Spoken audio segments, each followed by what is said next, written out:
Hello, my name is Erica Kleinman. I'm a postdoc at Northeastern University, and on behalf of my co-authors, I'm here to present our paper, Backseat Gaming, a study of co-regulated learning within a collegiate male esports community.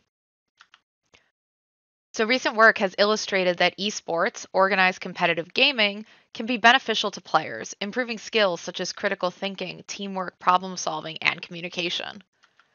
But esports are also notoriously difficult to master, and it doesn't take much for a player to become discouraged and just quit the game.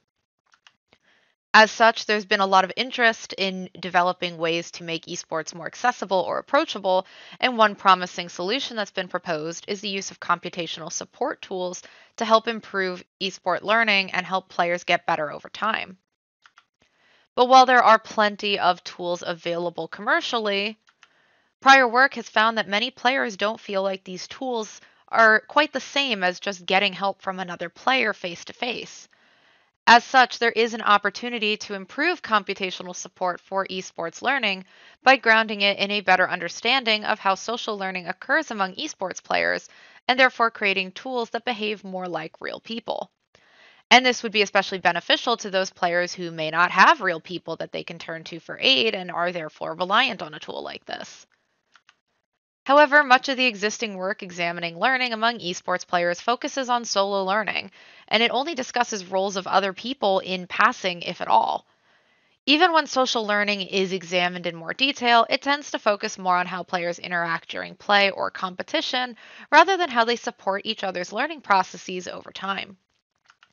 Therefore, in this work, we take a first step towards building a better knowledge base by leveraging the theory of co-regulated learning as a lens to inform our interview study. Now, for some quick theoretical background, co-regulated learning, or CoRL, is a theory that describes social learning as a transitional process where metacognitive self-regulated learning skills, including planning or evaluation, are gradually appropriated by the learner from a more experienced other person through the regular exchange of input, which is a lot of words, but to illustrate it a little more simply, in a situation where you have a learner, such as a child learning to tie their shoes, they may receive guidance from an experienced other person, such as their mother, in the form of input such as, "What do you do next?" or "What did you do wrong?" The child can also take the initiative by asking, in this example, what they should do next. Through this exchange of input, the experienced other, in the case of this example, the mother, helps the learner, the child, manage the metacognitive aspects of a learning task, which encompasses self regulated learning skills such as planning and evaluation. While this is going on, the learner can focus on the physical execution of the task, in this example, manipulating the laces of the shoe to create a knot. Over time, the idea is that the learner would slowly learn to manage these metacognitive elements themselves as they become more proficient with the task, and eventually they would switch to a completely self regulated process. And while the example of a child learning to tie shoes is relatively simple, one can imagine how this exchange of input may also occur in more complex learning situations, such as esports play. However, while CoRL has been studied in academic contexts and the related theory of SRL has been studied in esports contexts, to our knowledge, no esports work has previously used CoRL as a lens to look at social learning through input exchange. Thus, do we ask the following research question: how do esports players exchange input with teammates in order to co-regulate one another's learning? And we explored this through an interview study, as I already said. For this study, we focused on a competitive esports club at Abilene Christian University. The club had 14 male members at the time of the study, each of whom played at least one of 4 different games, with some members playing multiple games. We chose this community because it is representative of a majority group within the overall esports community in the United States, but we do recognize that this sample does not represent all esports players. However, we believe that a general examination of esports players across communities would likely result in insights regarding minority groups being overshadowed by the majority. We therefore chose to explore this topic in a community specific basis, and the goal is to generate a general understanding over time via repetition of the methods with different groups. Therefore, we intend to repeat our methods in future work with communities comprised of different demographics. Anyway, the interviews consisted of 3 parts. Part 1 asked for general information about opinions and habits surrounding social play. Part 2 targeted seeking input, which is the scenario where the interviewee takes the place of the learner and engages with an experienced other for metacognitive support.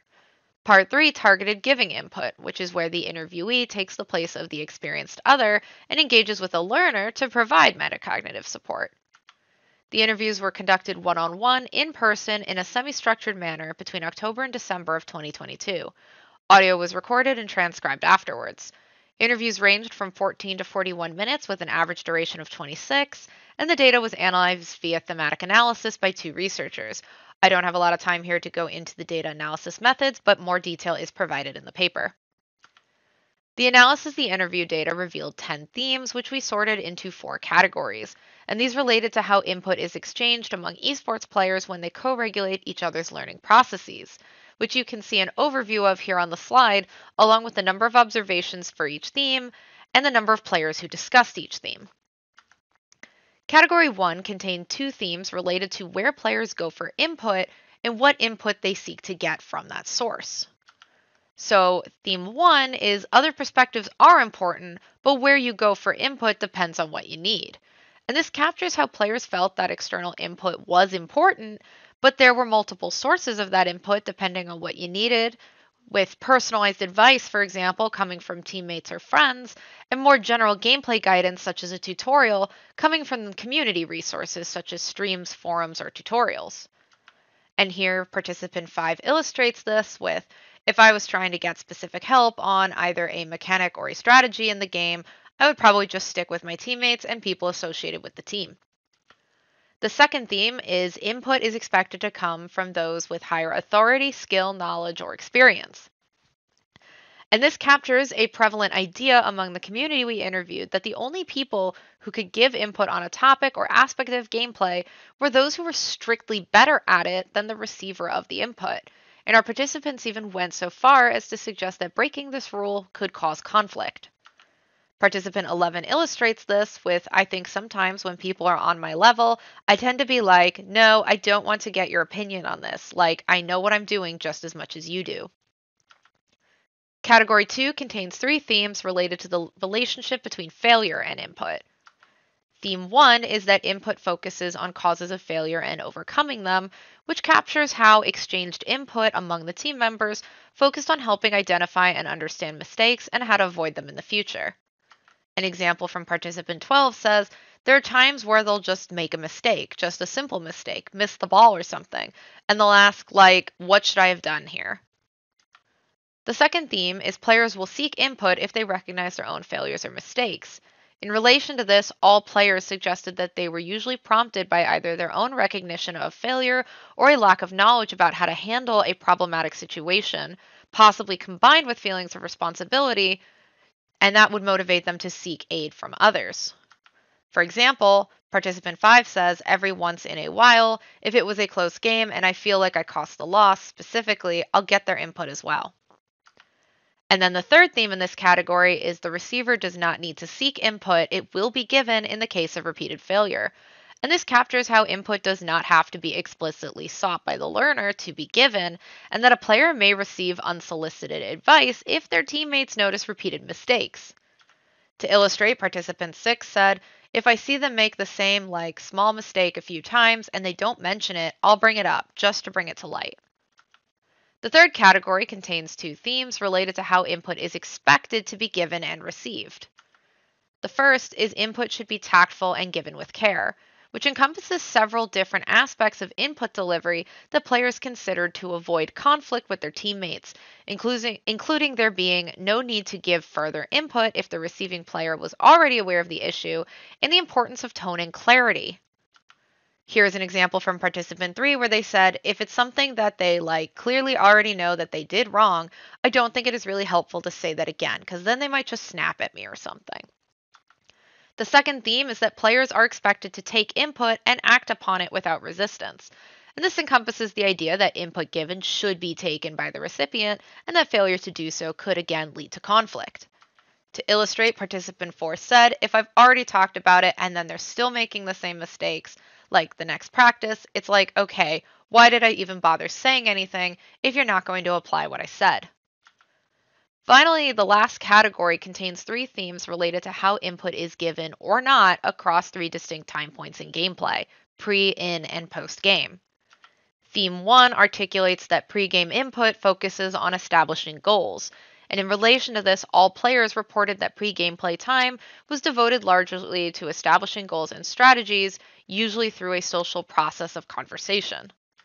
To illustrate, participant 9 said, "Sometimes I'll bring up stuff like, hey, I just developed a new strategy for one of the sites we're playing, make sure you take a look at that." The second theme stated that in-game focuses on performance, not input, and this related to the idea that giving and seeking of input did not occur during gameplay. Instead, all in-game communication was focused on ensuring that the game continued to run smoothly and that performance morale and chance of victory could be maintained.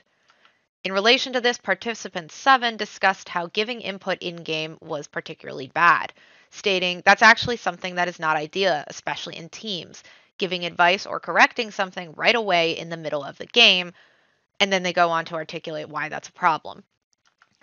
Finally, the last theme stated that post-game input focuses on reflection.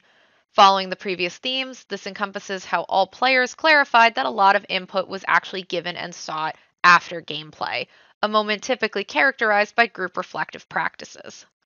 And here's an example from participant 10 saying, "If we lose, we'll talk about what happened. We'll look at the game and see what we did wrong, what we did right."